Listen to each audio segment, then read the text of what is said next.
Pretend you're my husband."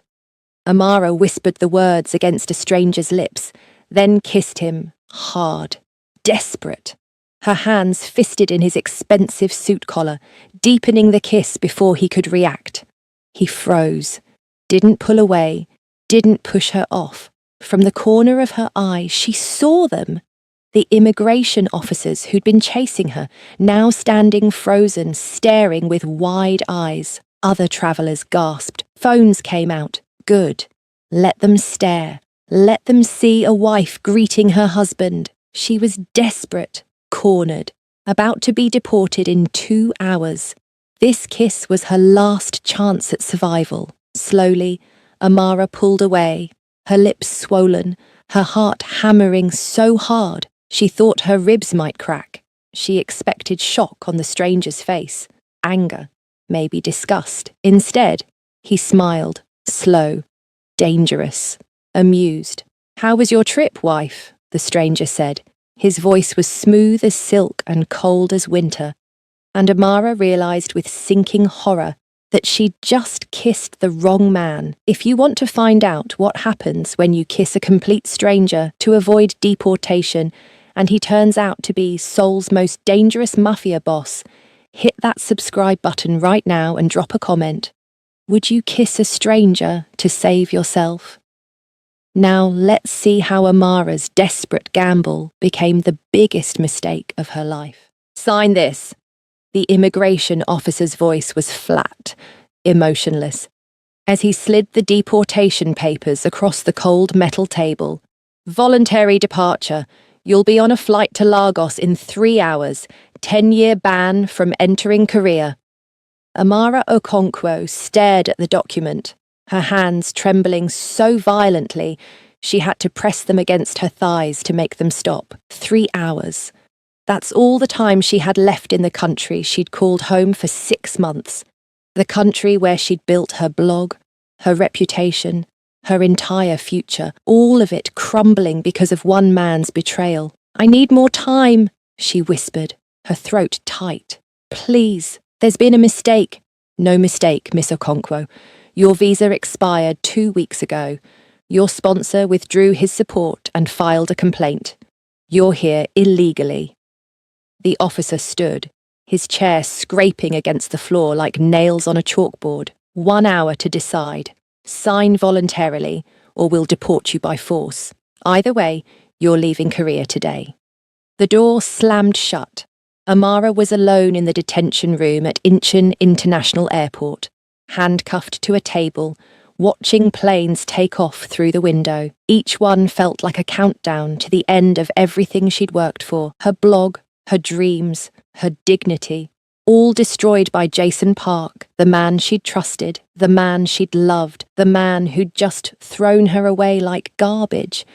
But what Amara didn't know, couldn't know, was that her desperate prayer for a miracle was about to be answered by the most dangerous man in Seoul, and his help would come with a price she never saw coming. If you want to find out what happens when you beg a stranger to save you and he turns out to be a Korean mafia boss, hit that subscribe button right now and drop a comment telling us what you'd do if you were about to be deported. Now, let's see how Amara's nightmare began. 48 hours earlier, Amara had been happy. She'd spent the morning editing footage of Bukchon Hanok village for her travel blog. Her small Seoul apartment filled with the golden light of late afternoon. Her phone buzzed, a message from Jason. "We need to talk. Meet me at Hongdae, it's important." Her heart had lifted, finally, after 6 months of dating, of him promising they had a future. Maybe he was ready to get serious. Maybe he'd help her extend her visa like he'd promised. Maybe he'd finally say he loved her. She'd worn her favourite dress, done her makeup carefully, taken the subway across Seoul with butterflies in her stomach. Jason was waiting at their usual cafe, but something was wrong. His face was cold, closed off. When she sat down, he didn't smile. "I reported you to immigration," he said, casual as if commenting on the weather. "Your visa expired 2 weeks ago. I told them you've been working illegally, using me for visa sponsorship. The words didn't make sense at first. Amara blinked, certain she'd misheard. What? Jason? That's not... You said you'd help me. Renew it. You told me not to worry. I changed my mind. He took a sip of his coffee, wouldn't meet her eyes. This isn't working. You're too clingy, too demanding. I need space. Clingy? Her voice cracked. I asked you to meet my family on video call once. I asked if we had a future. That's clingy. Look, it was fun while it lasted, but I'm seeing someone else now. Me Young. She's pregnant. We're getting married next month.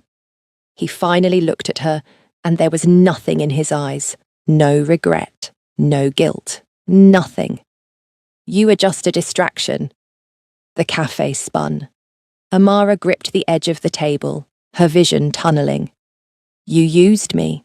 For 6 months, you used me for my blog connections, for the free promotion I gave your friends' businesses, for... Don't be dramatic. You got to stay in Korea longer than your visa allowed. We both benefited. He stood, dropping money on the table. Immigration will probably contact you soon. You should start packing. Oh, and don't try to contact me again.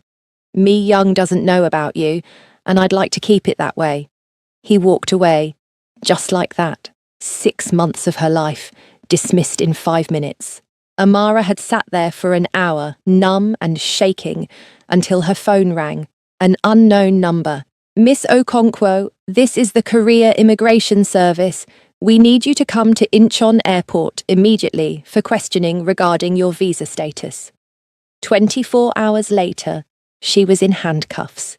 The immigration office had searched her apartment, confiscated her passport, interrogated her for 3 hours. Every question felt like a trap. Yes, she'd overstayed. No, she hadn't known until Jason told her. He'd been handling the paperwork, or so she'd thought. Yes, she'd earned money from her blog, but it was small amounts, barely enough to cover food. No, she wasn't trying to scam the system. She'd just trusted the wrong person. Now, sitting in the detention room, Amara understood the truth. Jason hadn't just broken up with her. He'd systematically destroyed any chance she had of staying in Korea legally, and she couldn't even figure out why. What had she done to deserve this level of cruelty? The door opened. A Korean woman in an expensive suit entered, her expression carefully neutral. Miss Okonkwo, my name is Attorney Han. I represent concerned parties regarding your case. Hope fled. Did my friend Ji-woo send you? I tried to call her, but they took my phone. No. The woman sat down, slid a business card across the table, a law firm Amara didn't recognize.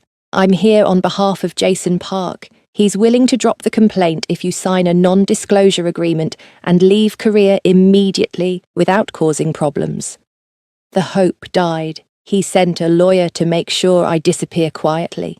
Mr. Park has a reputation to protect, a fiancé to consider. You understand.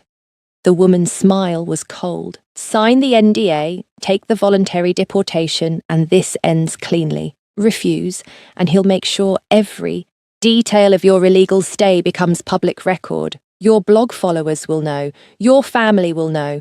Everyone will know you were deported as an illegal immigrant. Amara's hands clenched into fists. Get out. Excuse me. I said, get out. Tell Jason I'm not signing anything. Her voice shook with rage. He destroyed my life. I won't give him the satisfaction of silencing me too. The lawyer stood smoothly. Your choice. But you're still being deported today. Jason wins either way. She left, her heels clicking against the floor like a countdown. Amara dropped her head into her hands. The lawyer was right. She was trapped. No money for a real lawyer. No time to fight the deportation. No way out, unless... A wild thought struck her. In Korean immigration law, marriage to a Korean citizen could pause deportation proceedings while the relationship was investigated. It was a long shot, a desperate, insane long shot. But it was the only shot she had. She just needed to find a Korean man willing to marry her in the next... She checked the clock on the wall. 53 minutes. The officer returned. Time to transfer you to the international terminal for processing. Get up. As they walked through the restricted corridors of the airport, Amara's mind raced. She'd read about fake marriages in blog forums, heard stories of people paying strangers to marry them for visas, but she had no money, no connections, no time. This was impossible. They passed through a security door into a section of the airport Amara had never seen. The VIP terminal, luxury lounges, business travellers in expensive suits. And then she saw him. A Korean man walking through the terminal with 3 other men flanking him like bodyguards. Everything about him radiated power, the perfectly tailored black suit that probably cost more than her entire year's rent, the cold, sharp features that looked carved from marble, the way every airport employee who passed him bowed, their eyes lowered in deference or fear. Their eyes met for a fraction of a second. His were dark, calculating, utterly unreadable. Something in Amara's chest tightened. This man was dangerous. Every instinct screamed at her to look away, but dangerous men had power, and power was exactly what she needed. Keep moving, the immigration officer ordered, pulling her arm. They walked past the VIP section. Amara watched the man in the black suit enter a private elevator, her one chance, disappearing behind closing doors. The officer's phone rang. He stopped, answered it, his back to Amara. Yes, sir, I'm bringing her now. 20 minutes. 20 minutes until she was processed and loaded onto a plane. 20 minutes until everything ended. Amara made a decision that would change her life forever. The officer was distracted, arguing with whoever was on the phone. Amara took 3 steps back. Then she ran. Hey, stop! Security! But she sprinted toward the VIP terminal, her heart hammering so hard she thought it might explode. Shouts erupted behind her, heavy footsteps. But she was faster, fueled by pure desperation. She rounded a corner, nearly crashed into a coffee cart, dodged a businesswoman pulling a suitcase. Where was he? Where was the man in the black suit? There, standing near the private elevator, talking to one of his security guards. Amara didn't think, didn't plan, just acted. She ran straight at him and dropped to her knees at his feet, her cuffed hands raised like she was praying. Please, please, I need your help. The security guards moved instantly, reaching for weapons concealed under their jackets. But the man in the black suit raised one hand. They froze. Up close, he was even more intimidating. Tall, broad-shouldered, a face that was beautiful in a cold, dangerous way, and eyes that looked at her like she was an interesting specimen under glass. Please, Amara gasped, breathless and desperate. I need a husband. Just for today. Just to tell immigration we're married. I can pay you. I swear I just need... Miss Okonkwo, step away from the passenger immediately. The immigration officer caught up, grabbing her arm hard enough to bruise. But Amara kept her eyes locked on the stranger's face. Please, I'm begging you. 5 minutes of your time. I'll do anything. The man tilted his head slightly. When he spoke, his voice was quiet, controlled, laced with something that might have been amusement. Anything? Hope exploded in Amara's chest. The immigration officer pulled harder. Sir, I sincerely apologize for this disruption. She's a deportee attempting to... My wife, the stranger interrupted, his tone leaving no room for argument, appears to be in handcuffs. Officer, why is my wife restrained? The world stopped spinning. The officer's grip loosened. His face went white as fresh snow. Your wife, sir? The stranger pulled out his phone, showed the screen to the officer. Amara couldn't see what was on it, but the officer's expression shifted from confusion to pure fear in seconds. Mr. Kang, I had no idea. Her immigration records indicate she's unmarried. There must be some kind of administrative error. Then I suggest you correct the error. The man, Mr. Kang, stepped closer to Amara, his hand settling on her shoulder. The touch was warm, possessive, absolute. Remove the handcuffs, now. The officer's hands shook as he fumbled with his keys. The metal fell away from Amara's wrists. She rubbed the red marks, her heart pounding so hard she felt dizzy. Mr. Kang leaned down, his lips close to her ear, his breath warm against her skin. Play along. And remember, you said anything. A shiver ran down Amara's spine that had nothing to do with cold. Thank you, she whispered. Thank you so much. Don't thank me yet. He straightened, addressing the officer. I assume there are procedures to follow. Yes, sir. We'll need to verify the marriage, interview you both. Standard protocol for... Then let's not waste time. Mr. Kang's hand moved from Amara's shoulder to her waist, pulling her against his side, claiming her. My wife and I have a flight to catch. 30 minutes later, Amara sat in a private immigration office across from a stern-looking supervisor named Agent Choi Sung-min. Mr. Kang sat beside her, perfectly composed, his hand resting on the arm of her chair. Close, possessive. Agent Choi flipped through documents, his expression skeptical. Mr. Kang Min-jun, CEO of Incheon VIP Services, net worth estimated at... He paused, eyes widening slightly at whatever number he saw. And Miss Amara Okonkwo, travel blogger with 50,000 followers.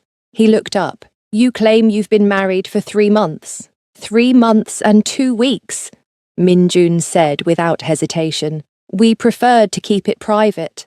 My wife values her privacy. How did you meet? Min-jun's expression didn't change. She was filming content here at the airport, Terminal 2 near the international gates. I noticed her. We spoke. I was... He paused, glancing at Amara. Captivated. Agent Choi's eyes narrowed. Miss Okonkwo, is this true? Amara's mouth was dry. She nodded, not trusting her voice. Where do you currently live? Together. Min-jun answered. My penthouse in Songdo. She moved in after the wedding. Can you provide proof of cohabitation? Min-jun pulled out his phone, swiped through images. Amara's stomach dropped. They were photos of her at the airport, at Hongdae, at her favourite coffee shop in Itaewon. Dozens of them. How did he have these? I document what matters to me, Min-jun said calmly, showing the phone to Agent Choi. The photos looked like a boyfriend's private collection. Candid, intimate, real. Agent Choi studied the images, his frown deepening. These could be from before any alleged marriage. They could be, but they're not. Min-jun's voice was ice. Agent Choi, I'm a busy man.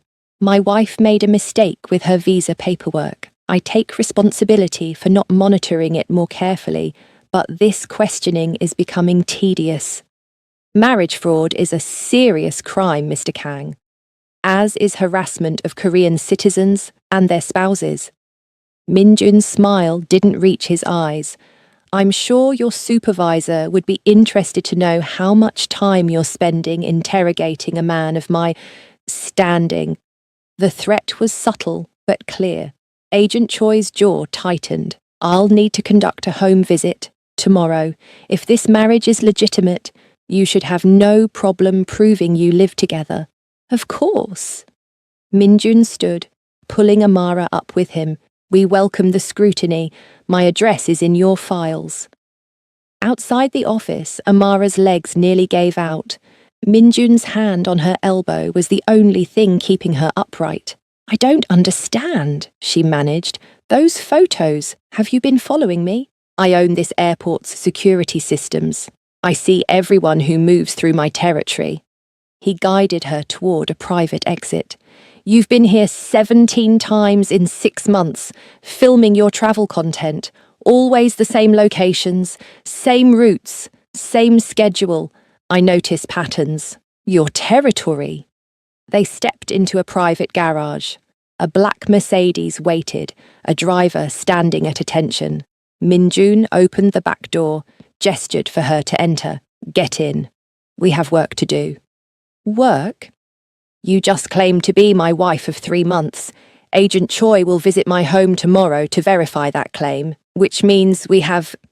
He checked his watch. 16 hours to make your belongings appear to have been in my penthouse for 3 months. Move. Amara climbed into the car, her mind spinning. Minjun slid in beside her, the door closing with an expensive click. I don't even know your name, Amara said. Kang Minjun. He didn't look at her, his attention on his phone. And you're Amara Okonkwo, 26, Nigerian, travel blogger, currently broke and desperate. Your ex-boyfriend, Jason Park, reported you to immigration after using you for 6 months. You have no family in Korea, few real friends, and nowhere else to go. He finally looked at her. Did I miss anything? Her blood ran cold. How do you know all that? I know everything that happens in my airport, including the fact that Jason Park works for one of my subsidiary companies. His smile was sharp as a knife. Small world. The car pulled out of the garage into Seoul traffic. Amara stared at this stranger, this dangerous, powerful stranger who'd just saved her life. Why are you helping me? She whispered. Minjun was quiet for a long moment. When he finally spoke, his voice was different, colder, more honest. I need a wife. You need a visa. We both need something the other can provide. He turned to face her fully. Here's my offer. 6 months. You live with me, play the role of my wife publicly, attend events, convince immigration this marriage is real. In return, I'll pay for everything. Your visa will be legal. And when 6 months are up, you get a divorce, a generous settlement and permanent residency if you want it. And if I say no? His expression didn't change. Then I'll call Agent Choi right now and tell him the truth. You'll be on a plane to Lagos tonight.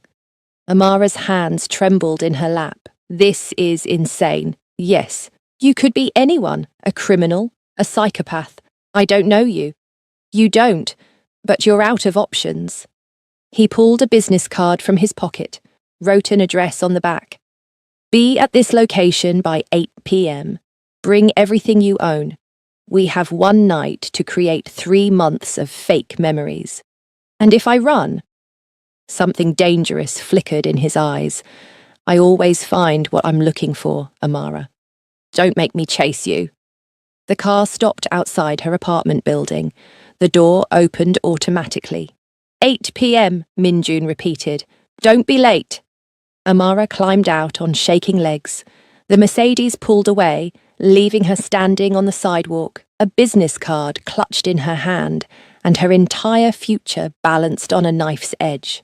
She looked at the address, Songdo, the wealthiest district in Incheon. She'd just agreed to marry a man she didn't know, a man who owned airports and had her entire life researched in his phone, a man whose employees feared him and whose name made immigration officers go pale. Amara laughed, a slightly hysterical sound. 24 hours ago, her biggest problem was Jason's betrayal.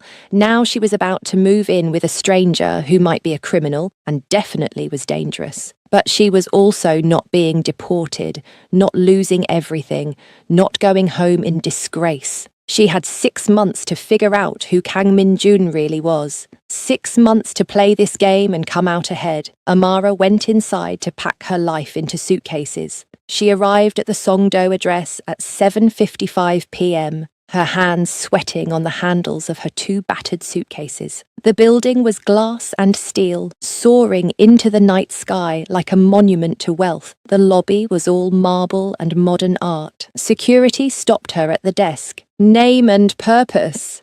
Amara Okonkwo. I'm here to see Kang Min-jun. The guard's eyebrows rose.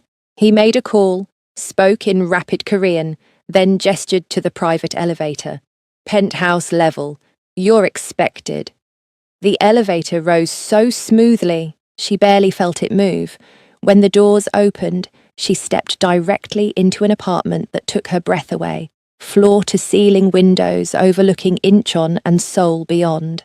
Minimalist furniture that screamed expensive, original artwork on the walls, everything cold and perfect and intimidating, like him. Minjun appeared from a hallway, now dressed in black slacks and a white dress shirt, sleeves rolled to his elbows. Even casual, he looked like he could buy and sell her entire world. "You're early. Good." He gestured to a stern-looking woman in a business suit. "This is Ms. Shin, my assistant.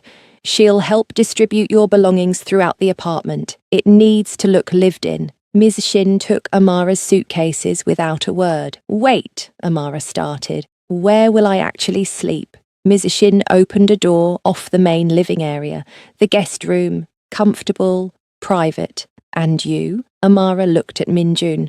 "The master suite." He pointed down the hall. "But for tomorrow's inspection, it needs to appear we share it. Ms. Shin will arrange everything appropriately." For the next 2 hours, Amara watched as her meagre belongings were strategically placed throughout the enormous penthouse. Her clothes mixed with his in the master closet, her cheap skincare products next to his expensive cologne in the bathroom, her books on his shelves, her laptop on his desk. Ms. Shin even produced photographs, perfectly photoshopped images of Amara and Minjun together, at a restaurant, at the beach, at what looked like a courthouse wedding. When did you have time to make these?" Amara asked, staring at a photo of herself smiling at Minjun like she loved him. "I have resources," Ms. Shin said simply.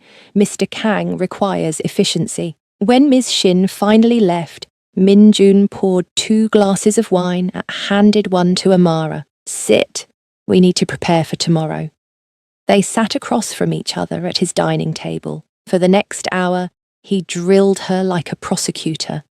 How did they meet? She was filming at Terminal 2. He approached her, complimented her work. First date, private dinner at Incheon Grand Hotel. He'd fabricate the receipts. Why marry so quickly? She was spontaneous. He was certain. They didn't want to wait. What does she love about him? His confidence, his protection, the way he makes her feel safe. What does he love about her? Her passion, her smile, her fearlessness. "Do you always smile when you lie?" Minjun asked, watching her with unsettling intensity. "I'm not lying. I'm acting." "Then act better." Agent Choi is an expert at spotting fraud. One wrong answer destroys us both. Why would you be destroyed? You're obviously powerful. Powerful men have more to lose. He set down his wine glass. "I need this marriage to look legitimate for 6 months. I have business interests that require respectability. A wife provides that." "What kind of business interests?" His eyes went cold. "The kind you don't ask about." A chill ran down Amara's spine. She was living with a man who owned airports, had unlimited resources, and just told her not to ask about his business. He stood. "Your room is ready. Get some sleep. Agent Choi arrives at 9 a.m. We need to be convincing." Amara didn't sleep. She lay in the guest room, luxurious and comfortable and completely foreign, staring at the ceiling, wondering what she'd gotten herself into. At 8 a.m., Ms. Shin arrived with a makeup artist and stylist. "You need to look like a woman in love," Ms. Shin explained as they worked on Amara's hair and face. Glowing, happy, comfortable in this space. By the time Agent Choi knocked on the door at 9 sharp, Amara was wearing a casual but expensive outfit she'd never seen before, her natural hair styled perfectly, her makeup subtle and pretty. She looked like she belonged here, like she was Kang Minjun's wife. Minjun opened the door, his hand immediately finding Amara's waist, pulling her close, claiming her. Agent Choi. The inspection was invasive. Agent Choi walked through every room with sharp eyes, opening closets, checking drawers, examining photographs on the walls. His female assistant took notes, photographed everything, asked questions designed to trip them up. Amara's heart hammered as they entered the master bedroom. This was the test. Could she convince them she slept here, in this massive bed, next to a man she'd met yesterday? Agent Choi opened the nightstand on the left side. Inside, a book in English, reading glasses, hand cream, all things Ms. Shin had planted, all things that could believably be Amara's. Miss Okonkwo, which side of the bed do you sleep on? The question was a trap. Amara's mind went blank. Minjun's hand tightened on her waist. A warning, a signal. She took a breath, steadied herself. The left, near the window. I like watching the sunrise. Agent Choi made a note. And what annoys you most about your husband? Another trap. Too perfect an answer would sound rehearsed. Amara looked at Minjun, then back at the agent. He works too much. I wake up alone most mornings. Sometimes I feel like I married his work, not him. The complaint felt real because it probably was real. A man like Kang Minjun didn't get this powerful by having balance in his life. Minjun's expression flickered, something almost like surprise. Agent Choi turned to him. Mr. Kang, what's your wife's favourite food? Minjun didn't hesitate. Jollof rice. She argues with my chef about the proper preparation, says Korean rice is too sticky, the spices are wrong. She's very passionate about it. Amara's breath caught. She'd mentioned jollof rice exactly once, in a blog video from 3 months ago, a throwaway comment about missing home cooking.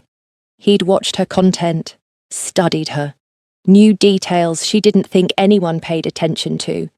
Agent Choi's phone buzzed. He read the message, his expression shifting. Mr. Kang, are you aware your wife was previously in a relationship with Jason Park? The room temperature dropped 10 degrees. I'm aware she dated before our marriage. I didn't demand a detailed romantic history. Minjun's voice was controlled, but Amara felt his body tense beside her. Jason Park filed the original complaint that led to her arrest. He claims she was using him for visa sponsorship and money. Then he's a liar and a bitter ex-boyfriend. Minjun's arm around Amara's waist became protective, possessive. My wife needed nothing from him. She has me. Interesting, because Jason Park works for one of your companies, Incheon Logistics Express. He's a courier. Did you know that? The silence was deafening. Amara felt Minjun's entire body go still beside her, a predator who just scented blood. I employ over 300 people across multiple subsidiaries. I don't personally know every courier.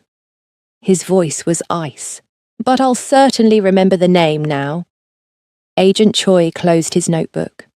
I'll be monitoring this. Marriage very closely, Mr. Kang. Any evidence of fraud, and you'll both face serious consequences. Deportation for her, criminal charges for you. Do you understand? Perfectly. After they left, Amara sagged against the wall, adrenaline draining from her body. That was... You did well.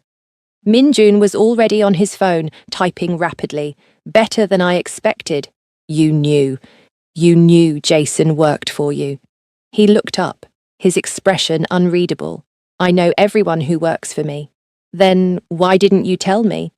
Because it wasn't relevant until now. He pocketed his phone. But it's about to become very relevant.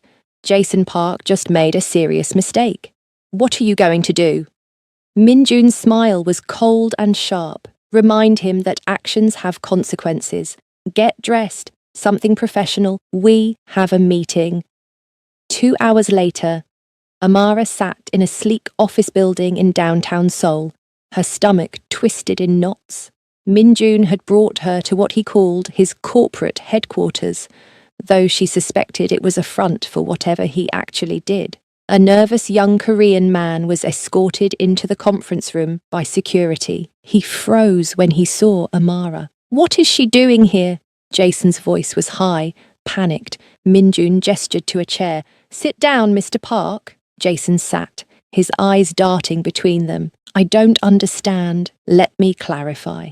Minjun's voice was deadly calm. "This is my wife, Amara Kang. You attempted to have her deported." The colour drained from Jason's face. "You also scammed her out of approximately $15,000 over 6 months, used her blog platform to promote businesses you were taking kickbacks from, and..."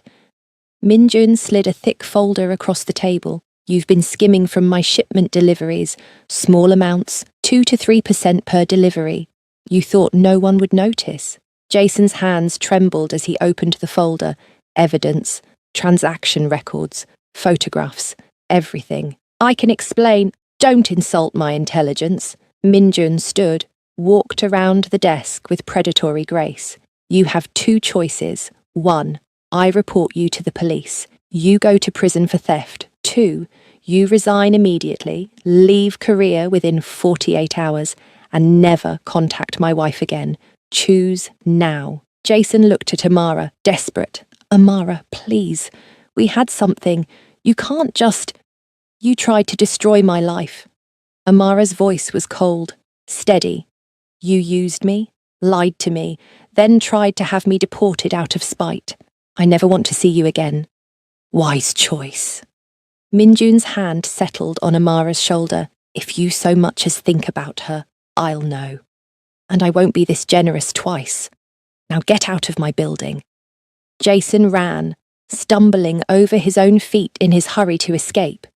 When they were alone, Amara exhaled shakily. "Thank you. But you didn't have to..." "Yes, I did." Minjun's voice was firm, absolute. "You're my wife. No one disrespects what's mine and walks away unscathed." The possessiveness in his tone should have frightened her. Instead, for the first time in months, Amara felt safe. But the safety didn't last long. A week later, Minjun took Amara to dinner at an exclusive Korean restaurant. "My sister wants to meet you," he explained in the car, his jaw tight. "Kang Yuri, be careful what you say. She's dangerous." "Dangerous how?" "She wants control of the family business. She's been waiting for me to make a mistake she can exploit." They arrived at a private dining room where a beautiful Korean woman in a pristine white suit waited. Her smile was ice. "Oppa." She greeted Minjun, then switched to English, her eyes raking over Amara with unconcealed disdain. "And this must be the blogger. How unexpected." Amara extended her hand. "Amara, it's nice to..." Yuri ignored the hand, turning to Minjun. "A Nigerian travel blogger, so soon after Hyejin. Don't you think that's disrespectful to her memory?" The name hit like a slap. Hyejin. Minjun's dead wife. The woman Amara was apparently replacing. Minjun's voice went dangerously quiet. "My personal life is not your concern. It is when it affects our family reputation." Yuri sipped her wine delicately. "Father would have wanted you to marry someone from our world, someone who understands our business, not some desperate foreigner." "Enough. I had you investigated." Yuri pulled out a tablet, slid it across the table. "Your marriage is suspiciously convenient. Amara was about to be deported. You've never mentioned her before. Suddenly, you're married. It's fraud, Oppa. And fraud is embarrassing." Minjun stood. "We're leaving." "Sit down. I'm not finished." Yuri's smile vanished, replaced by cold calculation. "The family board is concerned. Your airport contract comes up for renewal in 3 weeks. If there's even a hint of scandal, marriage fraud, for example, the government won't renew. You'll lose everything you've built." She pulled out a document, placed it in front of Amara. "Annulment agreement. Sign it. Take 500 million won and disappear. It's generous." Amara stared at the number. Nearly $500,000. more money than she'd ever seen. I'm not signing. Yuri's eyes hardened. Then I'll make sure Agent Choi digs deeper. I have friends in immigration. They'll investigate until they find proof this marriage is fake, and when they do, you'll both be prosecuted. Minjun grabbed Amara's hand, pulled her to her feet. You'd destroy our family's reputation for this. I'd protect our family from your weakness. You've been lost since Heejin died. This proves it. Yuri's voice was sharp as broken glass. 1 week. Sign the annulment or I start making calls. In the car, Amara was shaking. She's really going to expose us. She'll try. Minjun, you could lose everything. Maybe I should just... No. His hand covered hers, firm and warm. You're not going anywhere. Yuri wants power. She's been waiting for me to slip. This isn't about you. It's about control. Then, what do we do? His eyes were hard, determined. We make this marriage so convincing, no one can question it. We're seen together constantly. We act like a couple in love. We give them nothing to find. Amara's heart skipped. What does that mean? It means no more separate bedrooms. We share the master suite. We attend events together. We play the part perfectly. He looked at her intently. Can you do that? She nodded, her throat tight. Good. Because my sister just declared war, and I always win. The next 3 weeks blurred together. Amara moved into the master bedroom, sleeping on one side of the enormous bed, while Minjun took the other. Both hyper-aware of each other in the darkness, they attended charity galas where his hand never left her waist, her back, claiming her in front of Seoul's elite. People whispered, stared, compared her to Hyejin. But Minjun's attention never wavered. When a drunk businessman suggested Amara married for a visa, Minjun had him removed from the venue. When reporters asked invasive questions, he shut them down with cold precision. At home, small domestic moments accumulated. Amara cooked jollof rice, arguing with Minjun's chef about proper technique. Minjun tried a bite, his eyes widening slightly. It's good. The simple compliment made her ridiculously happy. One night she woke to find his side of the bed empty. She found him on the balcony, staring at the city lights. Can't sleep? She asked softly. I'm not used to sharing the bed. Not since... He stopped. Your wife, Hyejin. His whole body went rigid. Don't. If we're going to convince people this is real, I should know about her. Long silence. Then, quietly. She was killed 5 years ago, a car bomb, rival gang targeting me. She died because of my choices. His voice was raw. I spent 5 years making sure everyone responsible paid for it. Amara's heart broke. I'm sorry. Don't be. It's the life I chose. He finally looked at her. You should go back to bed. But she stayed, standing beside him in the cold night air. After a moment, his hand found hers. They didn't speak. But something fundamental shifted between them.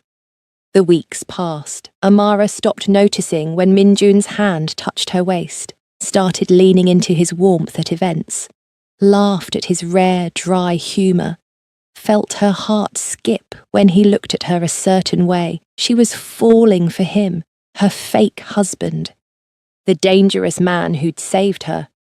Then everything fell apart. If you're wondering whether Amara and Minjun's fake marriage becomes real love, hit that like button and drop a comment telling us if you'd stay with the mafia boss or run. Now let's see how their world explodes. 3 weeks after Yuri's threat, Amara woke to Minjun shaking her shoulder, his face grim. We have a problem. He showed her his laptop, a news article with the headline, Kang Minjun's secret wife. Blogger exposes airport operations. Amara's stomach dropped. Below the headline were screenshots from her old blog posts, innocent travel content from months ago, now highlighted and twisted, observations about VIP terminals, cargo patterns, private lounges. I wrote those before we even met. They're just travel observations. These observations just revealed operational patterns I keep private. Minjun's voice was ice, patterns that are now public knowledge. His phone rang. Ms. Shin's voice came through the speaker. Sir, the article was sent to every major outlet and to immigration. Agent Choi is demanding another interview. Minjun's jaw clenched. He pulled up the article's source data. The leak came from an IP address registered to Kang Enterprises. Yuri, your sister did this. She found your blog, weaponized it, made it look like you're investigating me. His laugh was bitter. It's brilliant. Even if the marriage is real, now you look like a spy. What do we do? Minjun made a call. We fight back. Get dressed. We're going to the family office. An hour later, they faced Yuri across a boardroom table. She looked satisfied, confident. Oppa, this is unfortunate. Your wife's blog has created quite a scandal. Stop pretending. Minjun slid a folder across the table. I know you leaked it. Yuri didn't flinch. Prove it. I don't need to. He opened the folder. The airport contract renewal is next week. If there's scandal attached to my name, the government won't renew. You know that. Exactly. You're a liability now. No, you are. Minjun revealed documents, evidence of Yuri's embezzlement, her affair with a government prosecutor, secret meetings with rival organizations. Yuri's face went white. Here's what happens now, Minjun said coldly. You issue a public statement supporting my marriage. You tell Agent Choi it's legitimate, and you step back from operations permanently. Or what? Or I send this evidence to father's old associates. You know what they do to traitors. Yuri's hands shook with rage. You wouldn't dare! Try me! She signed the statement with trembling hands, her eyes promising future revenge. Outside, Amara was shaking. You just made an enemy of your own sister. I've had worse enemies. But his voice was tired, strained. That night, Amara found her suitcase in the bedroom. What's this? Minjun asked from the doorway. Yuri's handled. Agent Choi backed off. Jason's gone. You don't need me anymore. She couldn't meet his eyes. The 6 months aren't up, but you're safe now. I can leave. The contract? I don't care about the contract. She whirled to face him, tears streaming. Your world is too dangerous. Your sister hates me. People compare me to your dead wife. I'm just a blogger, Minjun. I don't belong in this life. You belong exactly where I say you belong. I'm not your property. No. He crossed the room in 3 strides. You're my wife. It's fake. Is it? The question was raw, vulnerable. Amara, the last 3 weeks, has any of it felt fake to you? She couldn't answer, because no, none of it had felt fake. I didn't plan this, Minjun continued, his voice breaking. I saw you in that airport, desperate and brave, and thought you'd be useful. A convenient arrangement, but somewhere between the performances and the quiet moments, I stopped pretending. Minjun. I'm falling in love with you. The confession seemed to cost him everything. That terrifies me. Everyone I love dies. My mother, Hyejin, everyone. I swore I'd never let anyone close again. Then you crashed into my life and destroyed every wall I built. Amara's tears fell harder. I can't be her, can't replace. I don't want you to replace her. His hands cupped her face, thumbs wiping her tears. Hyejin was my past. You're my present, my future, if you'll have me. What if immigration finds out the truth? What if Yuri comes back? What if... Then we fight. Together. Amara kissed him back, tears streaming down both their faces. When they finally pulled apart, foreheads touching, she whispered the words that changed everything. I'm staying. Not because of the contract, because I choose you. Minjun's arms tightened around her, then stay forever. That night, Amara unpacked her suitcase properly for the first time. Her clothes went into the master closet beside his, her skincare lined up next to his cologne, her books filled the empty shelf by his bed. No more guest room, no more pretending this was real. For 2 days, everything was perfect. They cooked together, laughed together, fell asleep tangled in each other's arms. Amara had never felt so safe in her life. On the 3rd day, she left the penthouse to film content at Myeongdong. Just a normal day, just her camera, the bustling streets, and the life she was finally building in Seoul. She never saw them coming. One moment she was filming a street food stall. The next, a black van screeched to a stop beside her. 3 men in dark suits grabbed her before she could scream. A hand clamped over her mouth, a bag over her head. Her camera shattered on the pavement. Then darkness. Across the city, Min-jun sat in a boardroom meeting, reviewing quarterly reports. His phone buzzed. He ignored it. It buzzed again and again. Irritated, he pulled it out. His blood turned to ice. A photograph filled the screen. Amara, his Amara, lying on a concrete floor in what looked like an abandoned warehouse. Her face bruised and swollen, her red dress torn. Blood trickling from her split lip, her eyes closed. Min-jun stood so abruptly his chair crashed backward. His executives stared at him in confusion, but he couldn't hear them, couldn't see anything except that photograph. His heart hammered against his ribs like it was trying to escape. His phone buzzed again, a message this time. "Miss me, HJ." The room tilted. Min-jun gripped the table edge to stay upright, his knuckles white. HJ, those initials.